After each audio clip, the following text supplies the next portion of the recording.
Hey, what's going on? Welcome to another episode of Garage Topics. Today I'm crazy and I'm buying another car. Shout out to my wife for putting up with all my craziness. Man, I'm crazy. I don't deserve her. So I'm in the Tundra right now. Yesterday was the first time I towed with this. I towed another car just to feel it out. This thing is so much nicer to tow with than the Tacoma. The Tacoma could do it, but this is a whole lot nicer. And this isn't really that high end of a towing vehicle. Hopefully my car purchasing stops here for a while. We'll see. The wagon, I originally bought the wagon. I wanted to have some fun with it, do a road trip and stuff like that.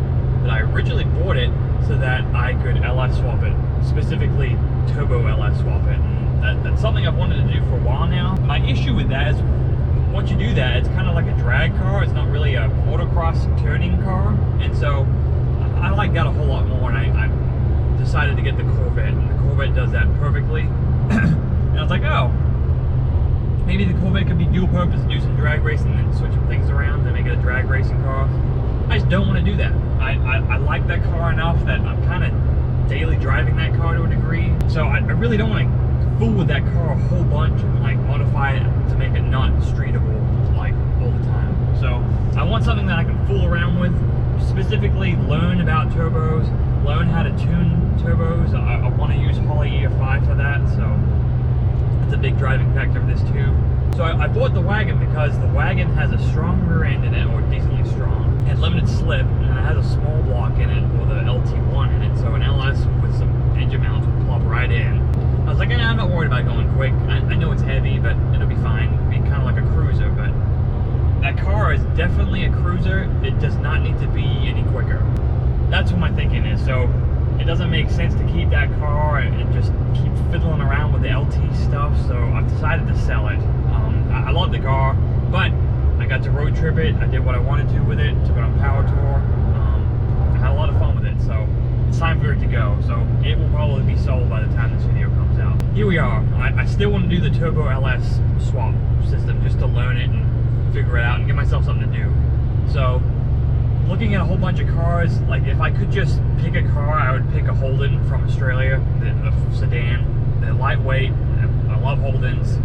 The cost to import one of those and the cost of getting it registered, and then once you get it over here, then having limited parts availability for interior and body panels, it's like, it does not make sense. I'm not made of money. If I was, I'd probably do that. So maybe if I'm smart and in the future, I'm like 50 something, I might look into doing that. But right now, I don't need to be wasting all my money on that. So the whole point of this is to be able to do a turbo LS swap for cheap and have fun with it and be kind of unique.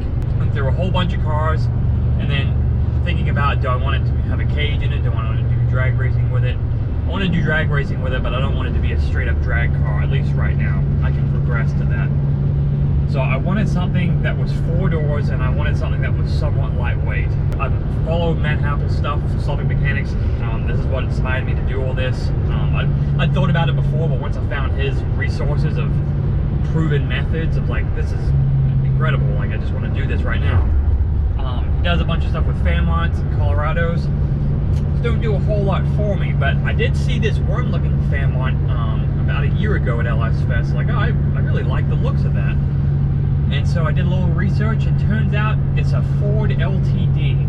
And it's based on a Fairmont. The doors and stuff is the same, and the glass is the same, but the front end and the rear end looks more European. And I'll tell you what, I think it looks a whole lot better. I actually think it looks kind of cool if you set it up right. That's what I've been hunting for. I found one north of Knoxville, so about 3.5 hours from the house. So a little far, but the price is right because of the condition it's in.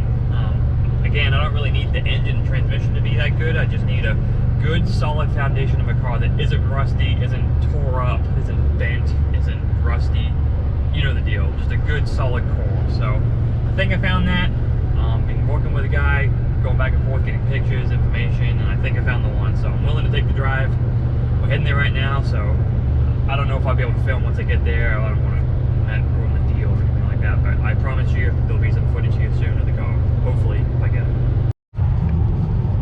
Alright, we're almost there. This is literally a side of the highway road kind of thing. Bunch of vines, highways up there. It's really mountainy and beautiful around here. Praying this car praying this car doesn't have a bunch of rust. That's gonna be the kick. If it's a bunch of rust and it's being crashed at some point, don't want it. But if it's good, I'll take it. I don't think it runs. I think just the battery's dead or something. So we'll take a look. Worst case, I got a winch on this trailer. I really just want it for the body and the interior. So fingers crossed, if I can film, I will. But if not, you'll see it or you won't.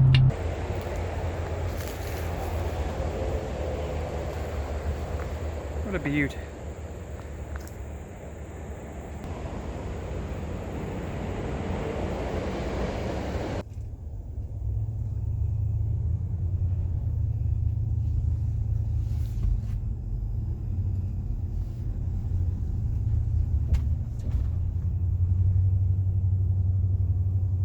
Alright, we're driving back right now. I don't know if you can see the wagon back there. Not the wagon. Blah. The LTD back there. So far so good. This thing is towing rather well. It's lots of hills. Just keeping it, like, we're going back roads, so the speed limit back here is only 55, 60. So that's the sweet spot for this truck. So I'll unload it probably in the dark by the time I get back. So we'll have to wait till the next day to actually look at it up close. But my gollies, this is one of the nicest, cleanest cars that I've ever picked up for this kind of money. Engine sucks, but the body and the interior on it is almost immaculate, so at least for how old it is. So we'll get it unloaded tonight, but we'll actually take a look at it more tomorrow, and I can't wait to share it. It's so good. This is gonna be a good project.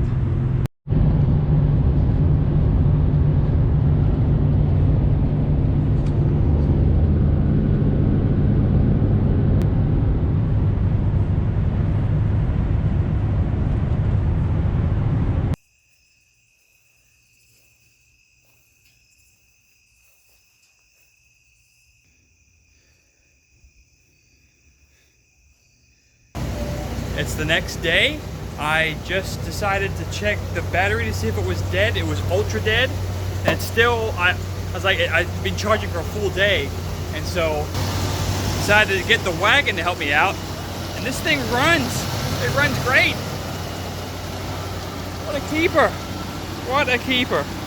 I think these cables are for the fuel pump, so I'm gonna hook those up and maybe go take it for a drive. I can't believe it. It runs great.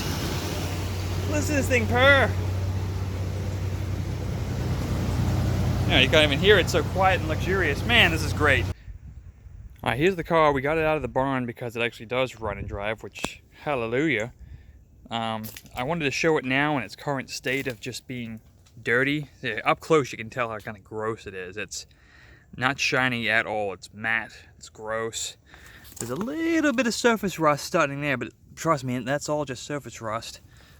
Again, just grimy. You can tell it's nice underneath, but from afar it's kind of rough. The only imperfection is someone's keyed it and it started to show up this rust. I think this will all fade away though, and we'll put some paint in there, which will be barely noticeable.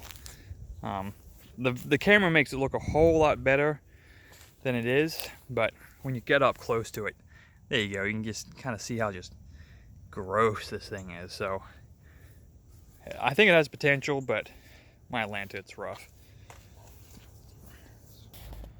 Here's the old engine bay. It's not a whole lot to look at besides a bunch of electrical oily mess. It's a 3.8 liter V6.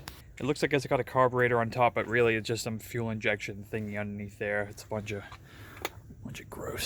Yeah, great. Like gross, but if you know me well, this engine's not gonna probably stick around in here for long. It's got some weird wiring that runs up that makes this thing run. I think it actually powers the fuel pump, which is kind of sketch. But yeah, here she is. So take a look at the interior real quick. Again, it's all just gross looking, but the interior has the same promise. That panel exists. I just took it off to try and look at some fuses, but for the most part, this interior is actually in really good shape. It's got some cigarette burns every now and then, which is a shame. This I need to do something with. It's all loose and stuff, but for the most part, it's good. Back seat's fresh, you know what I'm saying? But it smells It smells gross in here, so it needs a thorough cleaning before I feel comfortable sitting in it more than 10 seconds. That's the old LTD there. I kind of want to come up with a name with it. If you've got any comments on what it should be called, leave them down below. The plan is to do some cleaning up on it, and the next couple of videos I'm going to actually show you and tell you what I'm planning on doing to this car. You've probably got some hints, but I want to go over the full details of it. So this is what it looks like. Next episode, we'll start to clean it up, see what the deal is with it. Then we'll go over what we're actually going to do to it. And hopefully this will be a legit build for the channel, and hopefully a good DIY as to how to get into something like this. Thanks a lot for watching. Be sure to keep it real. If your dog likes Foxbodies, tell him to watch out, because Foxbodies are coming. Catch you later. Peace out.